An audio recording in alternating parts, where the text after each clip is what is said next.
Vale, vamos a hacer un ejercicio de multiplicadores de Lagrange, que en esencia es tomar una función y querer maximizarla o minimizarla, no en todo el dominio de definición que tenga, sino en una restricción que está dada por una ecuación igual a cero. Bien, entonces veamos esto en acción. Tenemos C, ¿de acuerdo? Que C, ¿qué va a ser? Va a ser la elipse que se obtiene al intersectar el cono de ecuación z cuadrado igual a x cuadrado más y cuadrado con el plano de ecuación x menos 2z igual a 3. O sea, tengo un cono,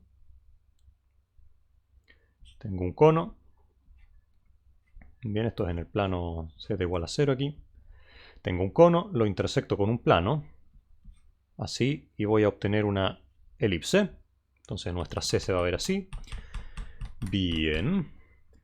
Y queremos determinar el punto de C más cercano al origen. Ok. Pues muy bien. Muy bien. Vamos a ver entonces, ¿qué es lo que tenemos que hacer? El punto que buscamos es aquel que minimiza. Entonces queremos minimizar ¿qué función?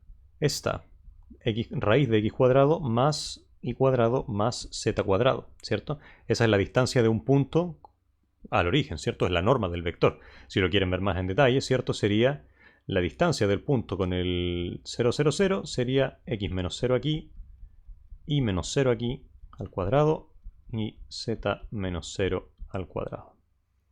Esa es la función que queremos minimizar. Ahora tenemos que razonar algo. Vamos a simplificar este problema. ¿Por qué? Porque si un punto, ¿de acuerdo? Entonces voy a decir aquí, si x y z en nuestra curva minimiza esto, entonces este punto, este mismo punto, x y z en C, también va a minimizar la función sin la raíz. Bien, es un sí solo sí, de hecho. Bien, esa es la equivalencia. Entonces ahora simplificamos nuestro problema y lo que queremos hacer es minimizar esta expresión. ¿Sujeto a qué? A la restricción de que mi punto tiene que estar tanto en el cono como en la elipse, porque está, digo, tanto en el cono como en el plano, porque está en la intersección, ¿cierto? O sea que debe cumplir esa ecuación de ahí y esa ecuación de ahí. Muy bien. Entonces, nuestro problema lo podemos reescribir como queremos minimizar la función f de x y z igual a x cuadrado más y cuadrado más z cuadrado sujeto a z cuadrado igual a x cuadrado más y cuadrado y sujeto a x menos 2z igual a 3. Bien, ¿qué tenemos que hacer para aplicar el método de multiplicadores de Lagrange? Tenemos que verificar algunas cosas. Bien, en primer lugar voy a reescribir esto. Bien, lo voy a reescribir de la siguiente manera. Necesitamos que x cuadrado más y cuadrado menos z cuadrado sea igual a 0. ¿No es así? ¿Y por qué es esto? Porque, bueno, simplemente si un punto satisface esta expresión va a satisfacer esta de acá, ¿cierto? Y satisface la de abajo va a satisfacer la de arriba. Bien, pero me importa que estén igualadas a 0. Aquí también. Vamos a escribirlo así. Necesitamos que x menos 2z menos 3 sea igual a 0. Bien. El método de multiplicadores de Lagrange aplica cuando tenemos una función f continua o de clase C1. Bien, cuando tenemos una f de clase C1. Bien. Y cuando los gradientes de mis restricciones, ¿de acuerdo? A esto le voy a poner el nombre g de x y z igual a esto. Y h de x y z igual a esto de aquí. Necesitamos que las restricciones sean de esa forma. Sean restricciones de la forma g de x y z igual a 0 y de la forma h de x, y, z igual a 0. Bien, entonces siempre que tengamos una ecuación así, mandamos todo para un lado y eso va a tener que ser igual a 0 y mi restricción queda reescrita como una función de x y z que tiene que estar igualada a 0, justamente lo que hicimos aquí. Bien, necesitamos esos ingredientes. Y lo último que necesitamos dos cosas. porque tenemos dos restricciones, que el gradiente de la g en x y z, donde este punto pertenece a mi restricción c, aquí no nos confundamos, la c es la elipse que estamos trabajando, esto tiene que ser distinto al vector nulo, y lo mismo para la h. Bien, el vector gradiente de la h en cualquier punto de la restricción tiene que ser distinto al vector nulo. Lo que comentaba en la ayudantía es que puede que esta expresión, pensada como algo en el dominio de la función h completo, se me haga 0, ¿de acuerdo? Se me haga el vector nulo en alguna parte, pero que esos puntos no estén en mi restricción. Y eso... Oh, mi impresora está haciendo ruidos. Bueno, pues eso, que puede que esto se haga 0 en alguna parte de R3, pero que esos puntos donde se hace 0 no estén en mi restricción. Entonces el método sigue siendo aplicable. Bien, necesitamos que los gradientes sean distintos al vector nulo en la restricción. ¿Ya? No tenemos que pedir más cosas. Ok, entonces vamos viendo. Vamos a ver si se cumple lo que queremos. El gradiente de h, por ejemplo, ese es inmediato. El gradiente de h en el punto x, y, z es igual al vector constante 1, 0, menos 2. Bien, y eso es distinto al vector nulo para todo punto de R3, en particular para todos los puntos de la curva, así que no hay problema. El gradiente de la g, ¿cuánto es el gradiente de la g? El gradiente de la g es 2x, 2y y menos 2z. Bien, estas son sus coordenadas. Y eso de ahí es igual al vector nulo si y solo si el punto en cuestión que estamos trabajando es el origen. Bien. Pero este punto no pertenece a mi intersección, digo a mi restricción. Bien. Porque si bien satisface esta primera ecuación, no satisface esta de acá, ¿cierto? Entonces no está en mi elipse, que es la intersección de las dos, los puntos que cumplen ambas. Bien. Así que el método de multiplicadores de Lagrange es aplicable. Entonces, Lagrange es aplicable. Es aplicable porque, bueno, la f es de clase C1 trivialmente, ¿cierto? Esta función funciona muy bien. Y la g y la h satisfacen esto que queríamos aquí. Ya, tenemos eso. Los máximos y mínimos relativos van a ser solución del siguiente sistema. Van a ser soluciones del sistema gradiente de f en x y z. Un segundo.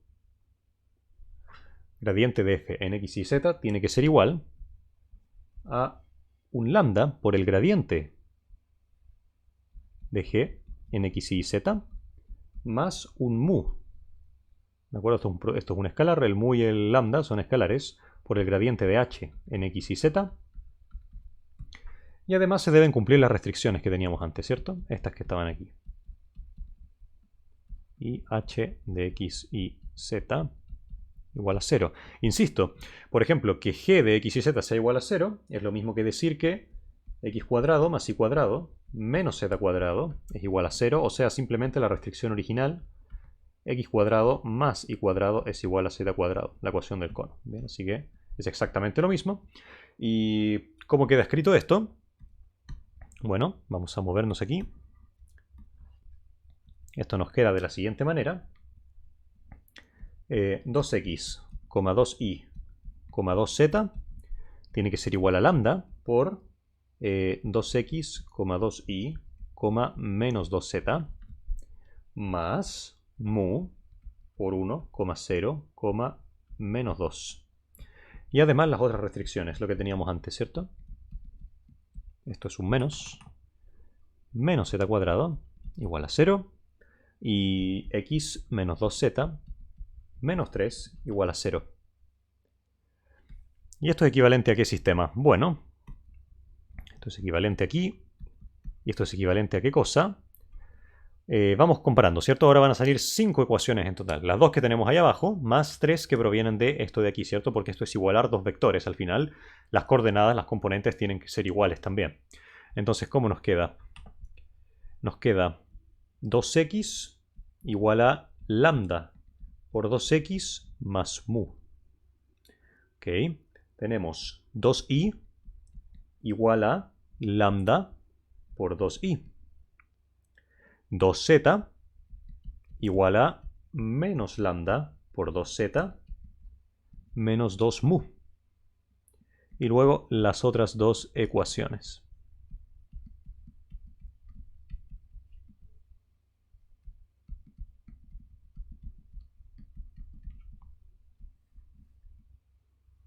Bien. Ahora, los máximos y mínimos relativos van a ser las soluciones de este sistema. Bien, obviamente lo que nos interesa es encontrar el x, el y y el z. Tal como comentaban en la ayudantía, no hay problema en que no encontremos los valores de lambda y de mu. ¿De acuerdo? Simplemente los estamos añadiendo. Puede que si encontramos un x, y, z, ¿de acuerdo? Dado, puede que para esos valores de x y z el sistema no tenga solución, ¿de acuerdo? Para lambda y para mu. Pero eso no es problema porque una vez que tengamos todas las soluciones que queremos, todos los x y z que pueden satisfacer este sistema, vamos probando y vamos evaluando en la función. Bien, si aquí metemos una solución cualquiera, ¿de acuerdo? Que satisface mis restricciones, y a pesar de que para él pueda que el mu y el lambda no existan, no haya una solución, bueno, están ahí. Si lo evaluamos en la f, vamos a obtener un valor que no va a ser ni máximo ni mínimo. Entonces no nos interesará y lo podemos descartar. Bien.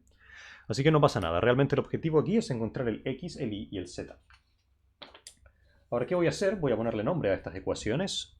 Originalmente les puedo llamar las ecuaciones 1, 2, 3, 4 y 5. Bien. ¿Qué podemos concluir? Bueno, la ecuación 2 está súper buena, porque ¿qué me está diciendo eso?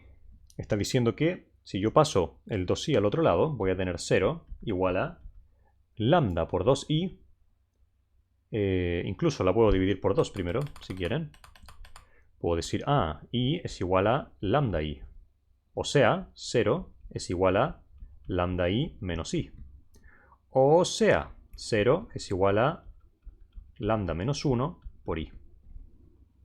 O sea que necesariamente, o bien mi lambda es igual a 1, o bien mi i es igual a 0. Puede que los dos también, ¿eh? Pero al menos uno de ellos debe ocurrir.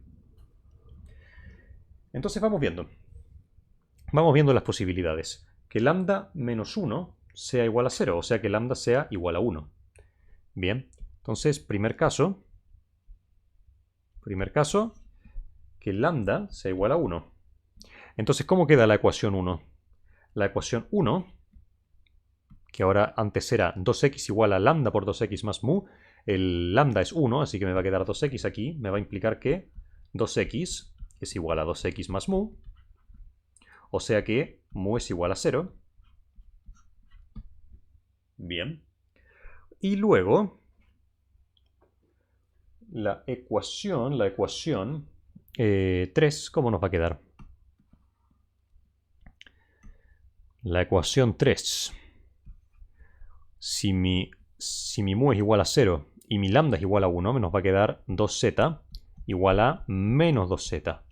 Punto. O sea que mi z es igual a 0. Bien, porque tendría 4z igual a 0. Ok. Tengo eso. Y en la ecuación 5, ¿cómo nos queda? Si ahora reemplazo eso en la ecuación 5, voy a obtener que x es igual a 3, ¿cierto? Porque mi z es igual a 0. Ok, pero eso es un problema. Eso es un grave problema. ¿Por qué es un problema? Porque luego con esta información, z igual a 0 y x igual a 3, en la ecuación 4 voy a tener 9 más y cuadrado menos 0, ¿cierto? Igual a 0. Y eso no tiene solución. Y no pertenece a los reales en este caso. O sea que este primer caso no se puede. Necesariamente el i va a tener que ser igual a 0. Ok, entonces vamos viendo. Tenemos necesariamente lambda tiene que ser distinto de 1. Eso implica, por lo anterior, que mi i es igual a 0. Ok, la ecuación 4, voy a escribirlo aquí.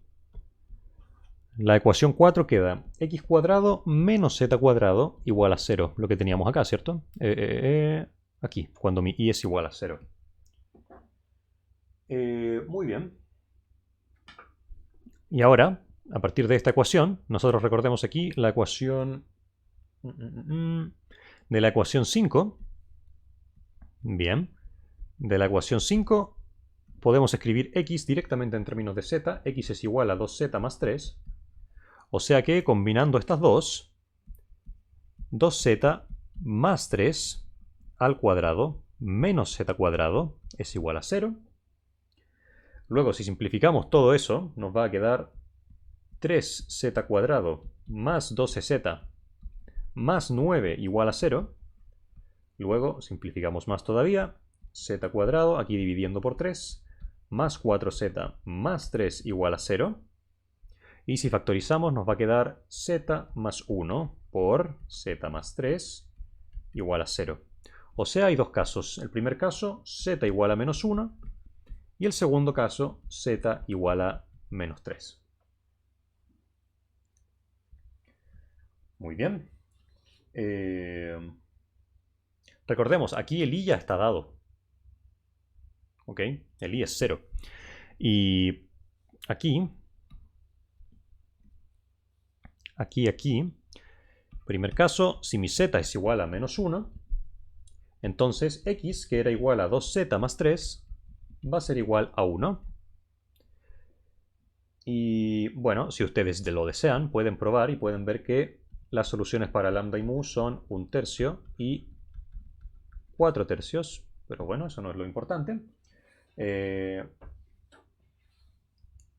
Y luego, si z es igual a 3, a menos 3, perdón, entonces x, que era igual a 2z más 3, es igual a menos 3.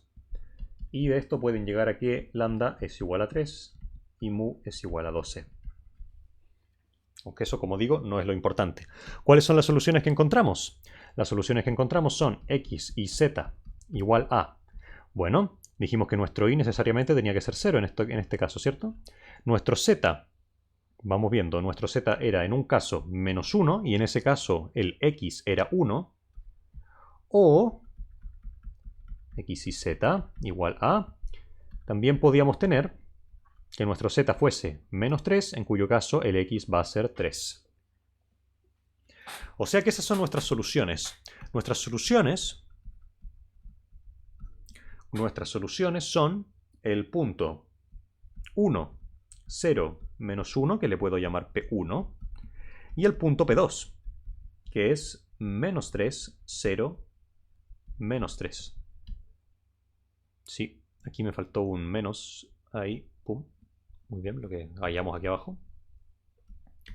Y bueno, el punto de estos puntos, el que esté más cercano al origen, va a ser el que minimice la función, ¿cierto? Entonces, ¿cuál es el punto más cercano al origen? El que minimice su norma, no sé, podemos decir, ¿cierto? La norma de P1 es igual a la raíz de 1 al cuadrado más 0 al cuadrado más menos 1 al cuadrado, que eso es igual a raíz de 2, y podemos calcular la norma de P2, que es igual a la raíz de menos 3 al cuadrado más 0 al cuadrado más menos 3 al cuadrado. Y eso es igual a 3 raíz de 2. O sea que el punto más cercano al origen de estos es este de acá. Y ese es el punto que va a minimizar mi función, porque recordemos que estos puntos son los puntos, los extremos relativos de la función f original. Bien. El punto más cercano, entonces, bajo esa lógica, el punto más cercano va a ser este punto, el 1, 0, menos 1, y el punto más alejado va a ser el menos 3, 0, menos 3. Les invito a que vayan a GeoGebra, grafiquen todo esto y van a ver que efectivamente se cumple lo que ustedes quieren. Entonces, ¿qué nos pedían? El punto más cercano. El punto buscado es 1, 0, menos 1. No olvidar que Lagrange nos entregará máximos y mínimos cuando existan. Bien. Y nos pedían el mínimo, así que ese es. Y eso es todo.